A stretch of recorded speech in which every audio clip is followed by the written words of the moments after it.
chat was kind of hot. What's going on, guys? Good morning. Good morning.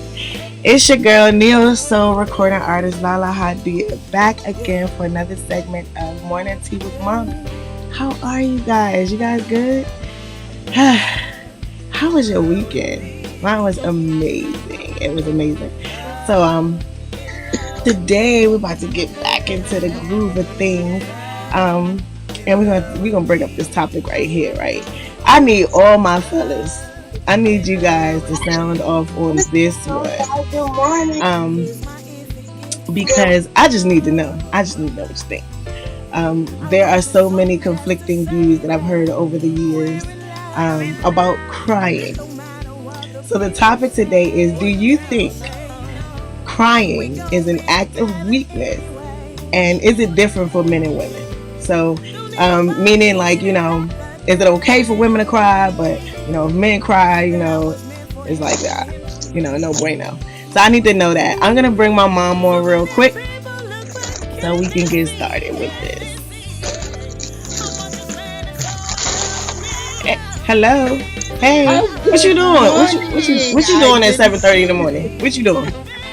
What you looking for? There. Hello. I'm just looking. I'm Look, shoplifting. what you looking for? Where you going? I'll probably take a tour of my yard. And she ain't going nowhere, y'all. Let me tell you. You got security for I was that. She just ain't going looking nowhere. outside earlier. It looks so beautiful. The It sun is is. shining. I think It's it's a supposed to be really beautiful, nice today. beautiful, beautiful day in my neighborhood. How about you? How are you? I'm good. Y'all know the drill. Put those thumbs up, those hearts, those happy faces. Let us know how you feeling this morning. What's going on, my favorite Ush? Yo, she is always in the building, like She 100% live. ushering. You She's give me ushering. life, girl. You understand? You don't She understand. You is give me life. ushering in the virtual sanctuary. What's up, Kev? What's going on, Vanita? Hello, everybody. How is everybody? Everybody What's is up, safe and Manny? I'm saying, yo, we need to get that show. Like, what's up? What's up? mm. So I need to know this. I need to know from you all, and I need my fellas to answer up on this, right? Because this has been an age-old topic or unspoken rule, so to speak, that Kevin men aren't says, supposed to cry. Kevin says he Um, cried, but not out loud. Right, right. Like you're not supposed to cry. And then there was, then they flipped it a little bit and it was like, okay, it's okay for men to cry. And then now it's like, should we not cry? Is it an act of weakness if we cry? And is it different? Is it different? Is it still different? We're in 2020. Is it different for men and women? That's the question. I need to know because I feel. Let me start out with what I think. Y'all want to know what I think? Okay, let me set my I timer. promise I won't take too long. Let me set my timer. So you know what? Go I'm ahead. not even going to start off with what I think. Since she did that, she Go throwing shade ahead. already. Go She throwing ahead. Do shade. your So thing. somebody says it depends on how frequently and for what. Mm. Wow, wow. Like I need you to go deeper in that one. Like, tell me more. I Is it put a true, timer. guys? Does it depend on how frequently you cry and for what?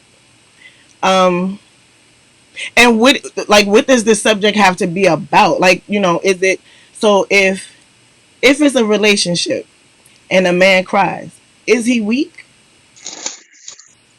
If you're in church and you're listening to the message and it moves you, are you weak for crying? I need to know what that means. I need to know. I need you to. I need. Is it Akita? Queen, explain. I need to know because you might be onto something, but I just want to know. Um, so Kevin said we have feelings too. I believe you. So it's this. So this topic is not really about whether you have feelings because I know y'all have feelings. As hard as y'all act, some of you, I know you have feelings. But I think that there were eras when um, boys were being raised um, under the adage of like you boys shouldn't cry. You know, like man up, man up. You know, if they long fall down time. and they I'm start sorry. crying, you did that. You did that. That's why my brother's spoiled. No, no, No, no, no. I've seen him cry. I've seen him cry before. No, no, no, no. See, I was trying to wait. I was just saying hello to Dwan Jordan. Really? Hi, Dwan. What's up, Dwan? Dwan on here? What's up, Dwan? Dwan, your former neighbor and my I former know, right? Did minister. you cry when you was my neighbor? Were you down there crying? Did you ever cry? I need to know. You was crying. So, Look, like, let but me tell you. Let honestly, me though, start. Let me say this. well, how you gonna interrupt me though? Uh, Because I was Easily. interrupting you yesterday with the horn. There you go. You got it, Queen. You got Look, it. You got it. do unto others as they do unto you. no, So if they cry, you cry. What does that no, no. mean? But for real, for real, for real, for real, Jesus wept. Was he Okay. weak? Was he weak? I don't think so. Okay. And the other thing is, first of all, crying is like it strengthens you after you come out of the cry. After you come out of the flood, after you come out of, the rain, there's a sunshine, there's a rainbow. Okay. So, not that you're looking for a rainbow after you cry, but it's okay to cry. There's nothing wrong with crying. Now, if a person is, getting to the I say therapeutic side, if a person is consistently crying, someone, that you are comfortable in witnessing or talking with, you might want to, just do a well baby check and make sure that they are okay. If something that's happening every day, every lunch, every time you go to lunch, this person's crying. You just, if you know them well enough to step into their world, you may want to, just do a check and make sure they're okay. However, So does that mean that you should cry indoors or outdoors? Like meaning, like it's okay to cry when you're by yourself, and when you with people, they should check on you it's because you okay suicidal. to, Like what? I'm it's just trying to understand. from a Laviniology, it is Lord, okay to here cry. we When go. you feel like crying, you cry. You know what? Okay, But the older I get, I cry. I cry at let me tell y'all, she my cried all the time. I do. I cried yesterday She's when a I crier. attended the social distance cookout family outing, and I saw my babies, my grandbabies, which who I hadn't seen in what, 3 or 4 days, 5 days, and I cried. Yeah, I cried when we watched a movie, and I do that often. If a movie Cry when we say touches. hello. She cry when we say goodbye. She cry if I say, "Are you hungry?" She cry if I say, "You look nice today." but She just be crying. but crying is nothing. I mean, personally, you don't put a timer on it, or, a stopwatch and say, okay, you've cried 5 minutes, that's enough. But, when I'm by myself, and I think Kevin said this. Kevin said, he cries, but not, like probably out loud or so that people can hear, that loud, that ugly, snotty nose cry, probably doesn't do that. But you know what? For real, if it touches me, I cry. You know, I have no shame. There's no shame to my game, right? We know. We know, little light skin. She cry for attention. So, let me There stop is playing. no shame to my game. Dwan I know said, my Dwan said, I cry when I'm truly touched by something, like seeing a kid overcome the odds. It always touches me. Every time I do a graduation, I'm touched, and I have to try my best to hold back the tears. So, shout out to the educators in the building. Like, aren't you like the head honcho somewhere in somebody's school? Um, so, so yeah, like, sometimes it just don't it feel like it just comes, you know what I'm saying, like it's just automatic when you hit a certain emotion, When you hit a certain emotion, it's not like, now there are some people who cry on demand. You see that in movies. That's how they, they get their coins. But sometimes you're like in the moment of something, and before you know it, like tears just start swelling up, right? And it just sort of happens. But like one of our guests said, Vanita, it was a certain point where boys were taught that you weren't supposed to cry. And And that is so so, wrong. and not just boys that were in households where it was just like, you shut that noise up, you know what I'm saying? And so we grew up with like this mentality, like even when that feeling and that emotion comes, you're like holding it in, or you kind of hold your face. You see the dude, so when you see a dude do like this, he about to cry. But like, that you kind of hold your face, or um you hold back your feelings. And then I feel like, starting off with that thought, you learn how to hold back your feelings, because there are certain feelings that trigger the tears, right? And so if you were taught not to cry, Emotions. Yeah. then you have to do something to put a halt to those feelings so that you don't cry, because sometimes it just comes and you can't stop it. So then we begin to condition ourselves to not feel certain things. Do you agree? Do you not agree? Have we gotten to this point where, like, our feelings are hardened because we were taught not to cry?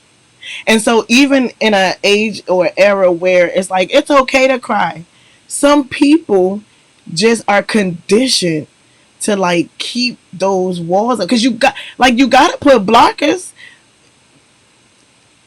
I'm one that'll take, like, For sometimes it's example. just, sometimes I'm crying when I start crying when I'm passionate about something, right?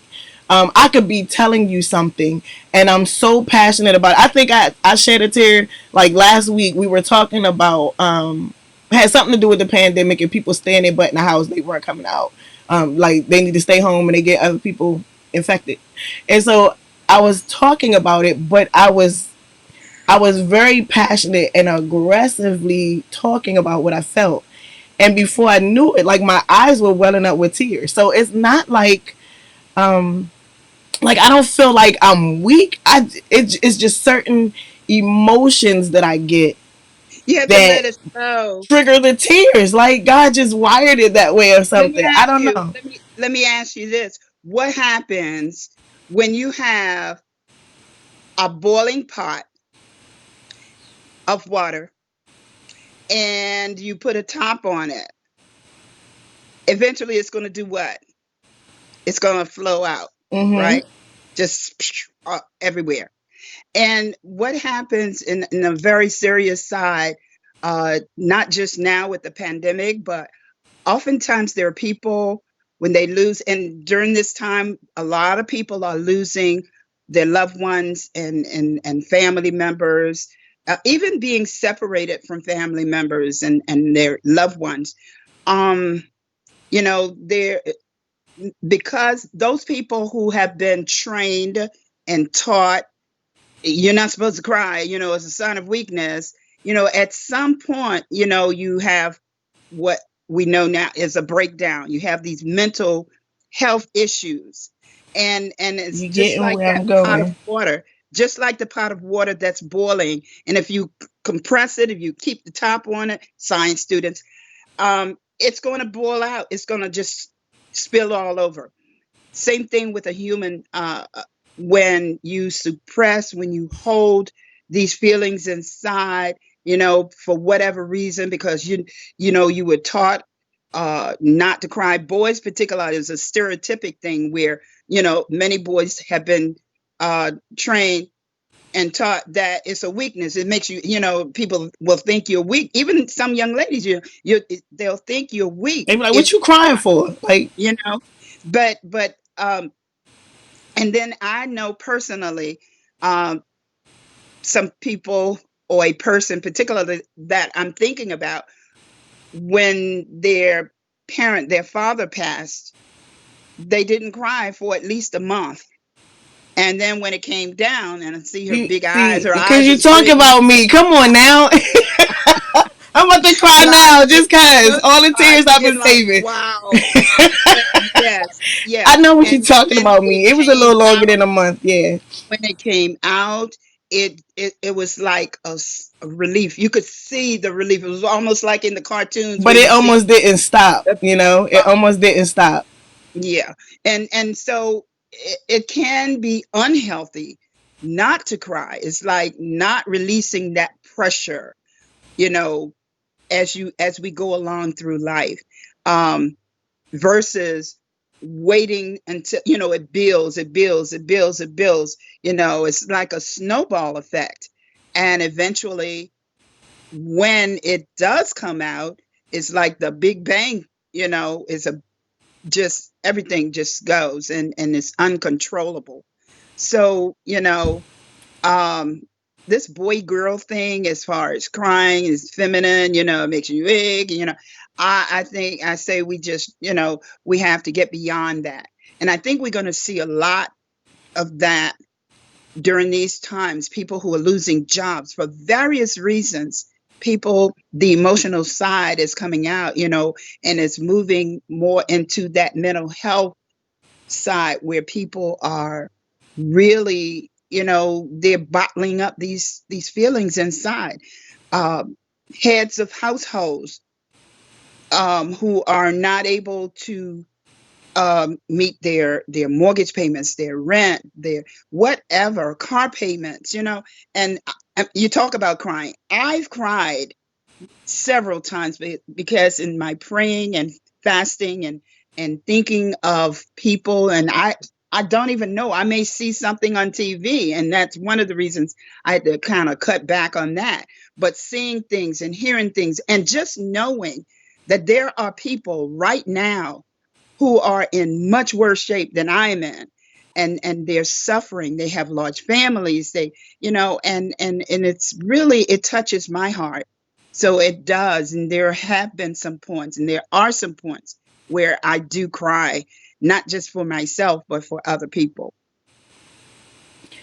So I went through phases, right? Let me table that. So we talked about a couple of segments ago, about how this pandemic um, has been very therapeutic, and exact, about showing us some things. People named it a reset, like just getting back to the basics of things. We talked about that in one of our other segments. And so, my husband and I, we had Bible study with our children, every day.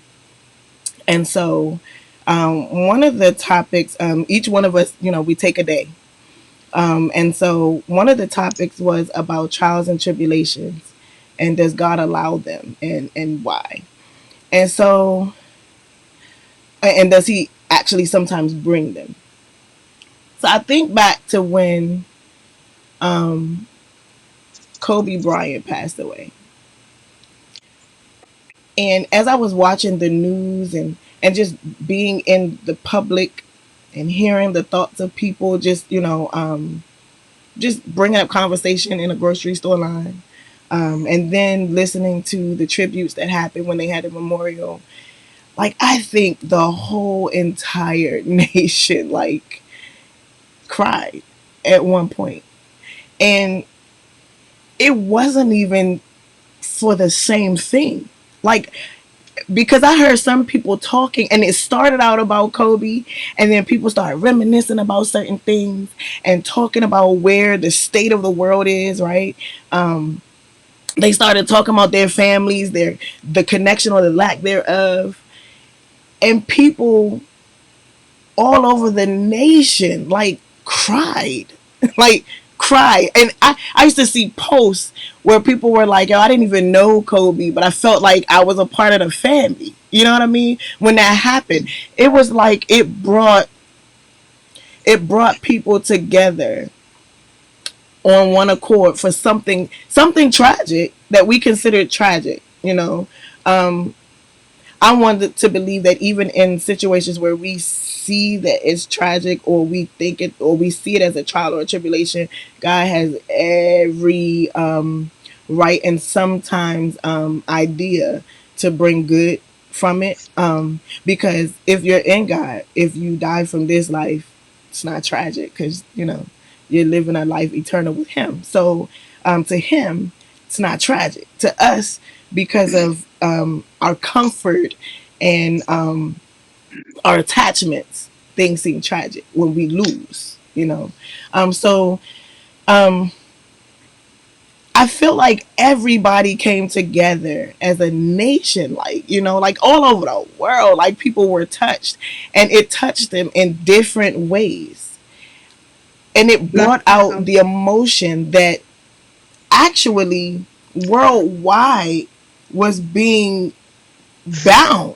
You know what I'm saying? Like, it brought the most emotion that definitely. Just worldwide like was right being now. bound. Like, I think it's not just a cultural thing. Like, it worldwide, we were becoming cold hearted, and we were birthing um mental illness. Like, we were birthing mental illness worldwide because we were trying to stop this thing that we considered, that people taught Out of us our control, really. was a bad thing. You know what I'm saying? Like, it was a bad And thing. and it's been often said, even during these times. I know that's the buzzword now: pandemic, coronavirus.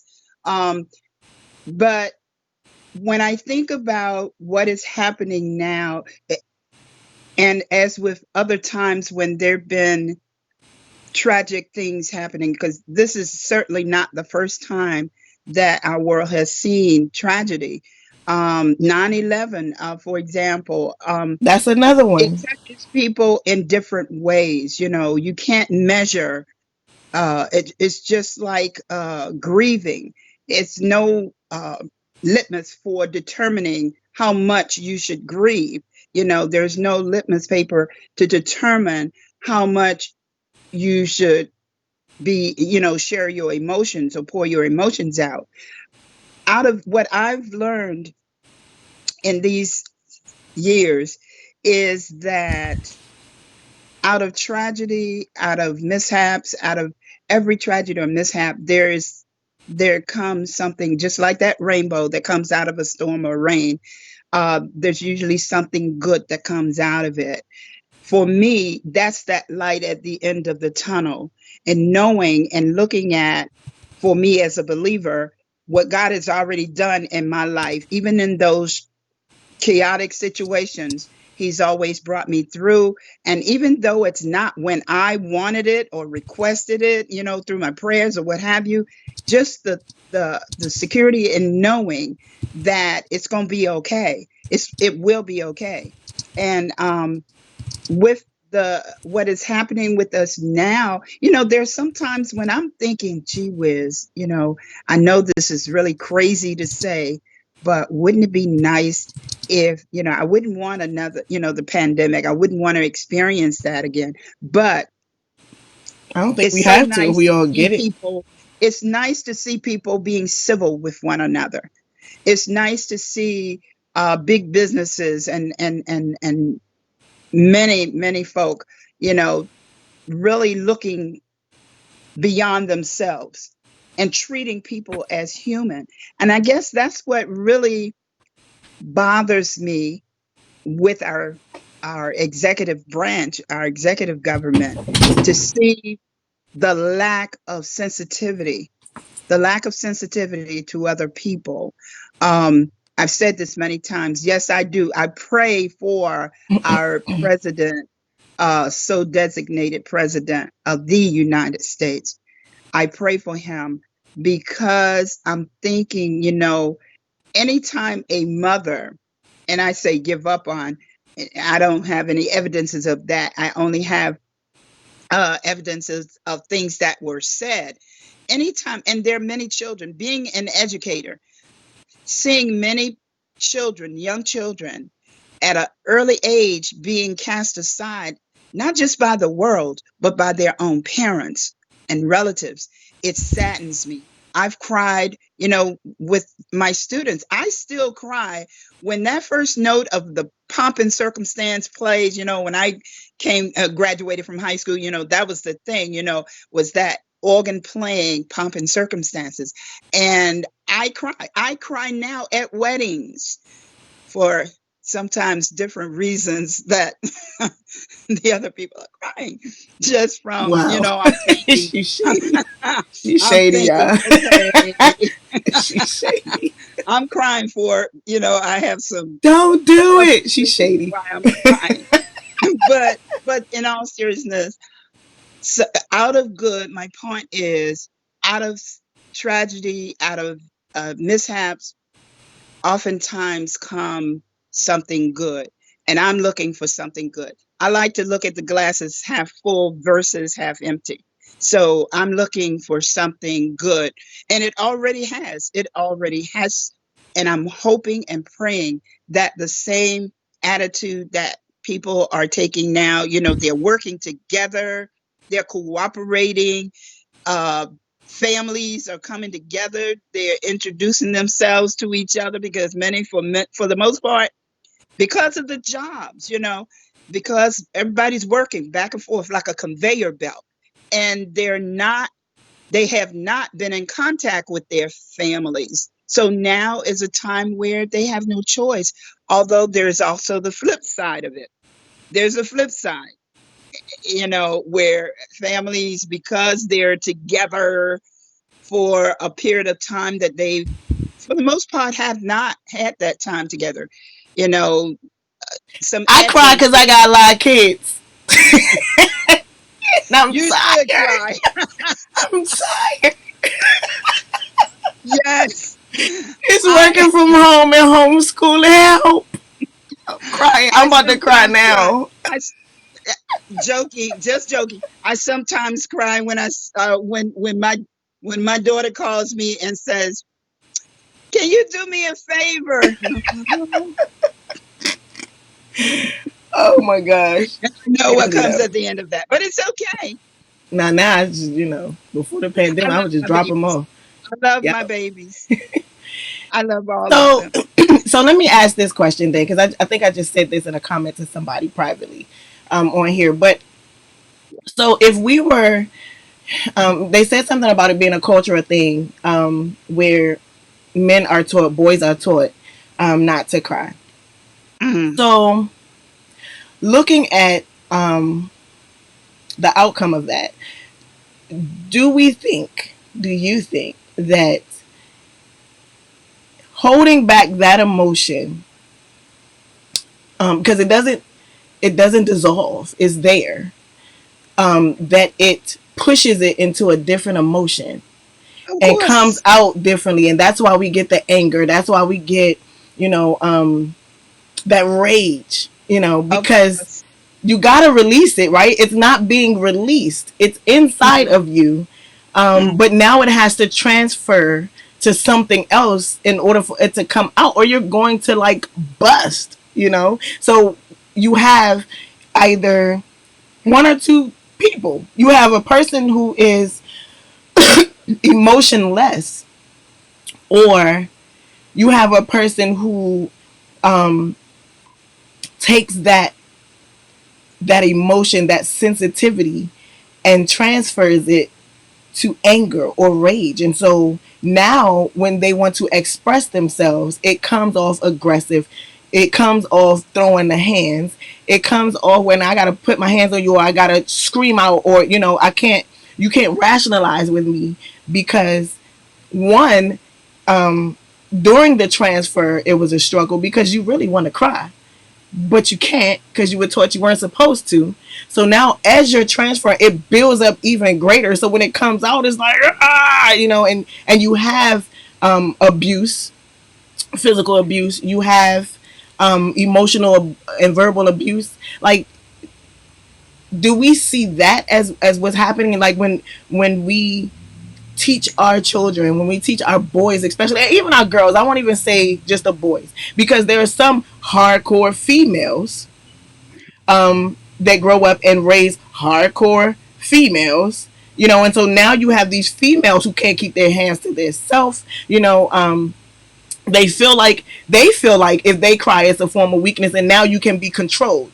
So you can't cry because if a guy sees you crying, then it is seen as a form of weakness, and now they can control you because they know your buttons. They know what makes you tick. So now you gotta be hardcore, and so now everybody is bottling this thing up, and when it's expressed, like it's rage, it's anger, it's hatred, it's animosity. Like, where does that emotion go if it's As I not? Because I believe, I personally, I don't know if I got to say it, but I believe that crying is purification for the soul. Of course That's it what I is. believe. Of So course it is. if you can't do that, where does it go? Like that steam, like that pot that's boiling over, like a bag that you blow air in until it gets to the point where it can't hold anymore and it pops, a balloon, anything. Um, and, as going back to what I initially said, we are made in God's image. Believer or not, I'm a believer, so it come from my Bible and my upbringing. Um, I'm made in God's image, and He wept. Jesus, His Son, He wept. So who am I to feel that I can't, whether a male or female? And because woman was taken from the rib of man, so we are all connected in some way or another. And I've seen from the educator standpoint many, many, many, many children coming through my doors who you can tell the ones who have been taught, that toughness, you got to be tough and so forth and so on. But there has to be um, a connection around it. It has to be, people have to be taught that it's okay to express your emotions. Everybody has emotions, and I've heard people often say, not just men, but some women, oh, I don't have any emotions. Not Right. so, not so. So, it's a time where we have to, like I said, for me, seeing many children coming through the doors with these emotions that they have been trained and taught they cannot express, whether it's male or female, and it comes out in a different sort of way. When these emotions do come out, they come out in an uncontrollable Mm-hmm. way. And then that takes us to that next step, with where we have the mental health issues. And from the educator standpoint, it makes our job a lot tougher, because with then not only dealing with learning styles and trying to get our kids to learn, but we're also dealing with that health issue side, which we are not in many cases trained to deal with.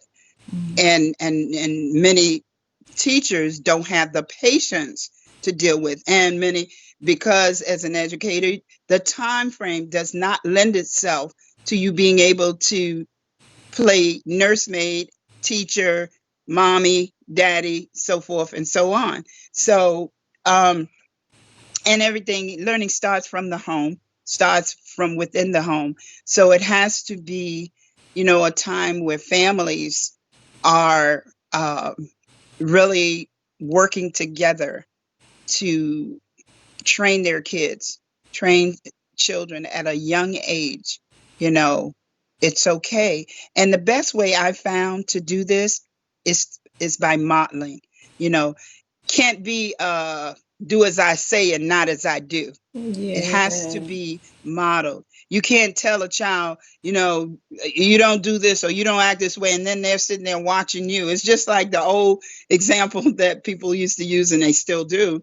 Back in the day with the house phone, desk phones, and parent get a phone call that they don't want to identify with, usually is a bill collector, and they'll tell the child to answer and tell them I'm not home, or someone comes to the door, tell them I'm not home, and the child learns early on it's okay to lie, when it's to your advantage. So the telling a child not to cry or telling a person not to cry, it's like shutting up their emotions, shutting up their feelings in a bag, in a box, compressing them. So we've got to be more mindful when it comes to um, emotions and expressing those emotions. And so, coming out of this pandemic, like what? Because we will come out. Um, what would we have? What is our takeaway? You know what I mean? Because we can't, we just can't go back to business as usual. And we've seen up close and personal. Whereas in the hustle and bustle of a day before this all happened, we're walking past these things. We're walking past ticking time bombs every day with our heads down, with our heads in a cell phone, doing what it is that we need to do for hours. I'm going to get mine for mine. Like now we've been forced, so to speak, to be set down and face this thing head on. Like, and so the wise thing to do, we talked about a couple of segments ago about walking in wisdom, like it's necessary. So the wise thing to do would be now, we've gotten to the root of the thing. How do we perform the operation to shift the atmosphere? Um, is that our job? I always say, I don't apologize for it. Like I'm a child of God. Like I believe in God, and I believe that now that I can see clearly and I see um, the root of it all.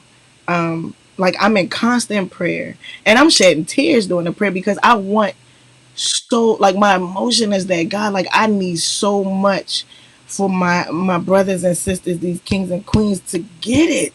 Like because if they don't get it, it still presents a struggle for me because we all in this together. And regardless of whether you think you can do it on your own or you think you're not affected by the next man, you are. Like we're birthing children. They're being put out in society. They're growing up in society, and eventually we're all going to we're cohabitating now. Like so, we're all going to intercept paths somehow, whether it's my offspring with your offspring. So it matters that we get it. So now that we understand the root of it all, what is the process? What is the process of healing so that all of these misconstrued nomens of, you know, man up, woman up, you're not supposed to cry. Come on, you don't cry about that, or um, that's not your business. Don't worry about them. If that's how they feel, that's how they feel. Like, what is the new path to take where now it matters what's happening with your neighbor? It matters that because this is what I tell my boys. Being an ex police officer, like there are certain things that are just conditioned in me. I remember when my boys were, let's see, Mark Anthony's 12, so he was about 10. It was about 2 years ago. We had allowed he and his older brother, who would have been 14, to walk up the street to the store. And they wanted to have that life of hey, we're boys, and we can walk up there and be safe and be okay. So mommy's standing at the corner, but we allowed them to walk up the street to the store, and come back down. So when they were coming back, there were a group of boys walking behind them, and when their senses told them that they were behind them, and they were older boys. So my oldest was 14, so they were probably like 17, maybe 18 years old. And it was about 5 or 6 of them. My oldest boy, weirdly enough, oddly enough, as Gangster as his dad is, as Brooklyn as he is, told my baby son, "Come on, let's run," and they ran. So when they got back to the house, my question was, "What you running for? Where y'all running from?" And my youngest son told me there was some boys behind us or whatever. And I said, "Well, did you turn around and speak?" No, it was just a whole bunch of them.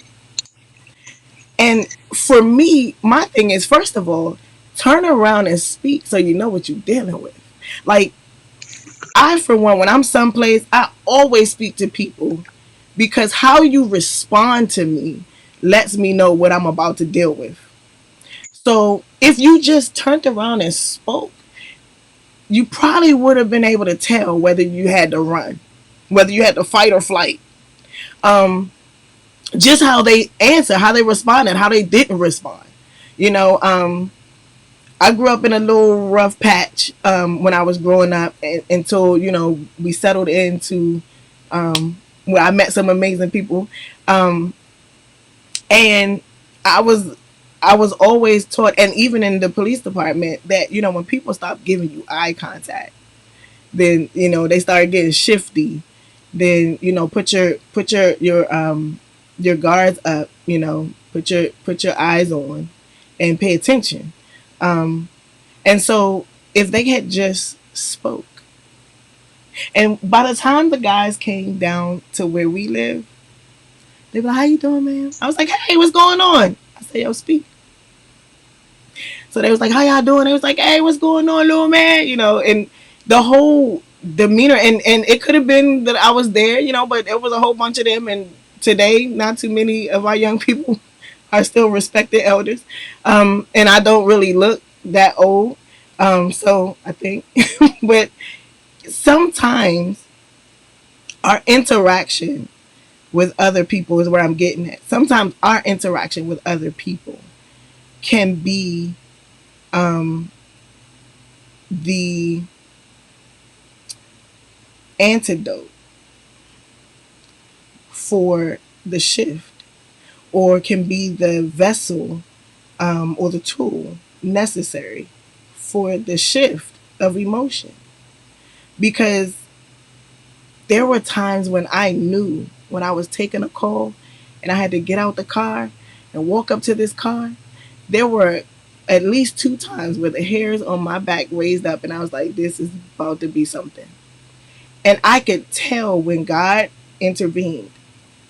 And because of my action, their reaction was totally different. And I came off that call alive. Sometimes they got the ticket, sometimes they didn't. But what I um, input into the situation made a difference in how the outcome happened, or what happened in the outcome. And then just having, this goes way, like we can add on all the segments that we've talked about, just having faith, walking without fear, knowing that God has you covered, you know what I'm saying? And still being that person, that good neighbor, that good person, and dispelling love, emitting love into the situation. And you can change the whole atmosphere. You can change a whole mindset of a person just by your response. And so when we come out of this pandemic, what what is our response? What is our response in order to shift the atmosphere, or to allow the atmosphere to be shifted in a way where we are we're growing and not killing ourselves off because of ignorance?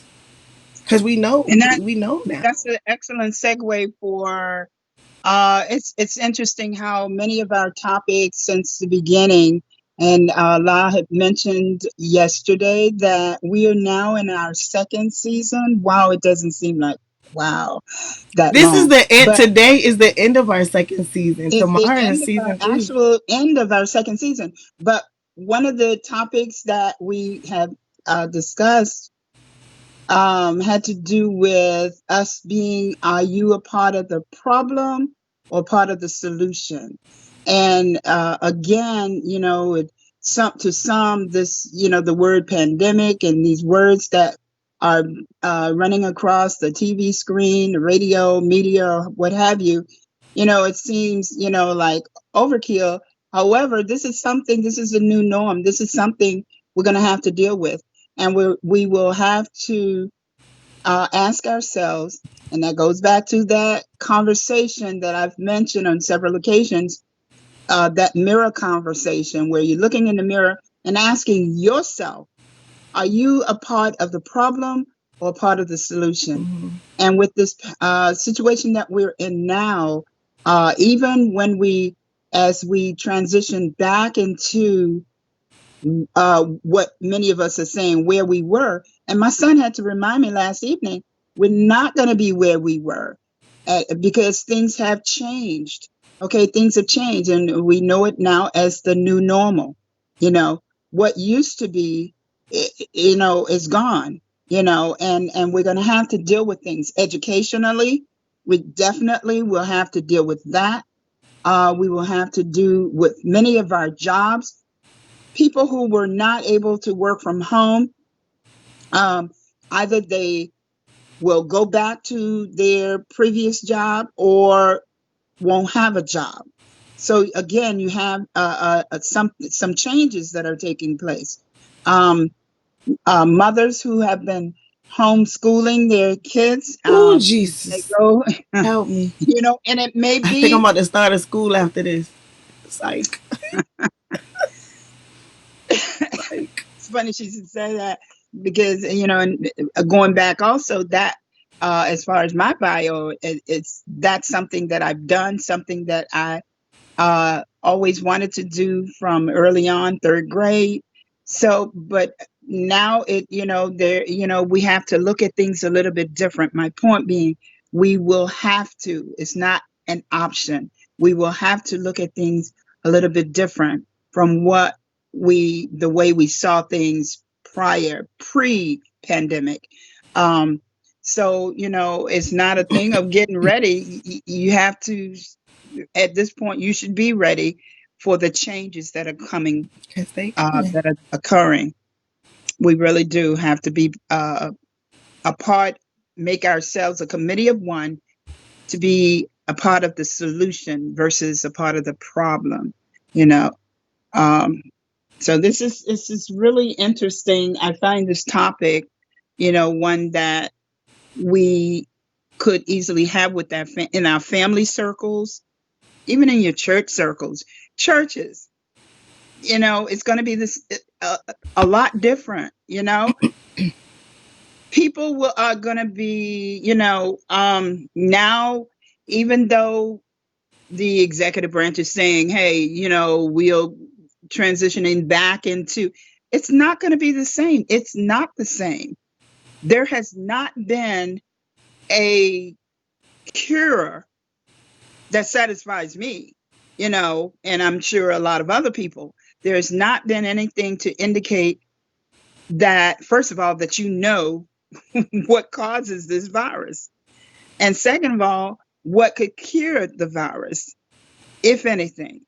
So as we transition back into what they're saying, going through stages to get back to, you know, what we call the norm, which is not a norm because it's totally different. We're going to have to look at things a lot differently. And in terms of going back to the topic today about this crying, realizing that crying is a form of an emotion. Yes, it is. And guess what? We have many other emotions that will have to be dealt with. What about the people who had pre-existing health issues and they've not been able to be seen by their physicians or, those things taken Yeah. care of? You talk about crying. And this is even when I'm praying, when I'm just meditating, I'm thinking of those people who may have issues that have not been dealt with. And so, what happened to them? They didn't just disappear. Right. So we're going to have to be able to deal with those situations as well. What about the children? And I heard a young man, and you talk about crying.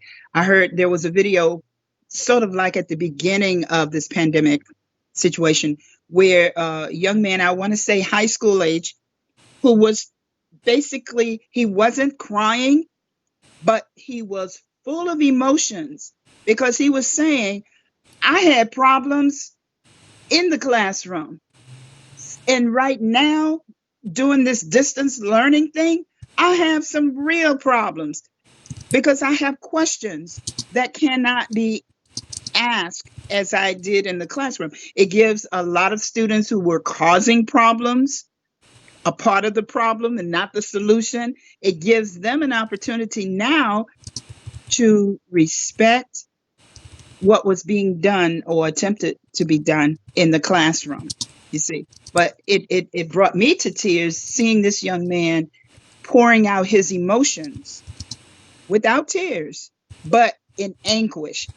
He was really totally upset, clearly upset, you know. And again, brings on those mental health issues that will have to, they must be dealt with, as we go through this. So, I, any more comments? it's a whole bunch of them. Oh, okay, okay. Let's hear them. Let me see. Hey, that's the hook right there. I'm gonna say this out loud, Vanita. It's okay to cry. Weeping may endureth through the night, but joy cometh in the morning. Yes, Benita and I are on the same page. yes, yes, Said that earlier. yes. Yeah, That's the yeah. hook right there. Like, get it That's out. the book. We have been we have been forced to be. People talk about some of the things that we've endured, like in this pandemic. Like, oh my gosh, like some parents are like, yes, teachers, like I get what you were saying. Yeah, she bad. Um, and some people like, oh my gosh, like my husband, my wife, they're still here. Like, we're why aren't you out the building? Why aren't you out the house? Like, yeah, we do need to part and go to work. Um, but not just those things. We've been forced to be faced with ourselves. What do you look like to yourself? Like, what do you look like? Mirror Do conversation. you do you enjoy being with yourself? Mirror conversation. Look in that mirror. The man, the woman in the mirror, Because the child in the because that's mirror. where it starts. Like, Absolutely.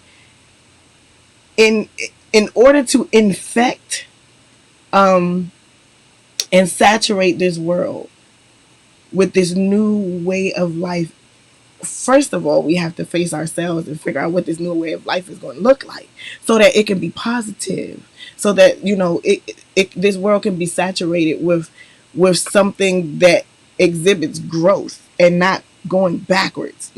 So, like, it starts here. Mirror, mirror on the wall, like, am I beautiful? Plug, plug, plug. I wasn't even going to say that's on my album. I wasn't even going to say that. See, thank you. But that's what it's about. Like, I when I think it's used to commercial when I time. used to perform that song, it took on different facets for me depending on where I was performing it. And I remember performing it at a time where it was like, it's not about, because my audience was a mix, and the beginning of it was talking about, the physical attributes of a person. And so spiritually, it grew and transformed into a message of, what do you look like to yourself? Don't wait for the mirror to tell you. You tell you, what do you look like to yourself? What do you see? Like, what do you see when you have to be face to face with yourself? And are you a part of the problem or part of the solution? That may trigger a cry right there, because what you see, you don't like. So if you don't like it, 9 times out of 10, somebody else is a little uncomfortable with it too. So how do we exercise a change? How do we emit um, a different way of life, a different way of living, a different thought pattern? It has to start with us. Because if we can't be comfortable with who we are, we can't expect anybody else to. We can't expect our children to follow. We can't expect them to emulate. And do we want them to emulate what we see? Does the shift need to happen in us so that when they emulate what they see is something that's necessary, and it's something that's connected to us growing into ultimately what God wants us to become. You know what I'm saying?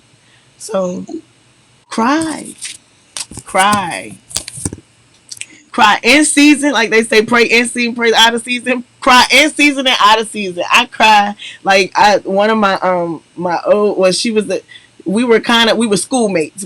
She was a little older than me, but she said now in this new age that she's in now, it's like yo I cry, you know, um, it's okay, um, to let it out, purify your soul, and then once you're done crying, or even in the midst Now of what? crying, Then don't what? stop moving. Don't stop learning. Don't stop gaining the wisdom that is necessary for you either not to get into that situation again, for you to allow that situation to work on your behalf so that you can be infectious to other people. And I'm not talking about the infected people with the coronavirus. I'm talking about with the love that God is inputting in you, or what he's already implanted in you, with the wisdom that he's given you because you've asked for it. You know, cry and then keep moving. That's what I'm teaching my kids. Like we can cry all day, but if the task is this, then complete the task. Even if you gotta cry through completing the task, complete the task. So that's my drop the mic right there. Well, it's funny because as you're speaking, my drop the mic experience more recently was back in December. Many of you are aware uh, I was given a surprise birthday party, Oh, my 70th birthday he's party. 70, y'all. And I have never been surprised as I was at that party. I walked in and my son in love, uh, to this day, that was in December, and he's still riding on the fact My king was on here. Hey boo. He was acting a door fool on here, when I walked through the door, and he says, Law was escorting me in, right? And after putting on my 70th sash and the crown and all that, and then when I walked through the door, I was totally, my expression, everything indicated. I mean, all these emotions just came out at once. And I cried. As my granddaughter used to say when she was a baby, I cried, I cried, I cried, I cried. Because the emotions were just there. And was I going to suppress them? No. I did the ugly Oprah cry. I did y'all. the